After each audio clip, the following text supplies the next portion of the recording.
పుట్టినరోజు జరుపుకునేటప్పుడు ఎంతో అందంగా సంస్కృతంలో భగవంతుడికి ప్రార్థన చేస్తూ ఆశీర్వదిస్తూ ఎలా పుట్టినరోజు గీతాన్ని పాడదామో నేర్చుకుందాం. జన్మదినమిదం ఐ ప్రియాసకే సంతనోతుతే సర్వదాముదం ప్రార్థయామహే భవశతాయుషీ ఈశ్వర సదా త్వం సరక్షతు పుణ్యకర్మణాం కీర్తిమర్జయా జీవనం తవ భవతు సార్థకం. ఎంత చక్కటి అర్థమో తెలుసా అండి.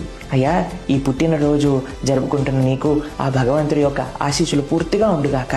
నువ్వు చక్కగా ఎంతో పుణ్యాన్ని సంపాదించి కీర్తి ప్రతిష్టలు పొందుగాక. నీకు ఆ స్వామి యొక్క కృప ఎల్లప్పుడూ ఉండుగాక అని సంస్కృతంలో పాడితే ఎంత చక్కగా ఉంది చెప్పండి. ఈ గీతాన్ని నేర్చుకున్న కింద డిస్క్రిప్షన్ బాక్స్లో ఉంటుంది. పుట్టినరోజు నాడు ఇలా ప్రార్థన చేయటం ప్రారంభం చేద్దాం.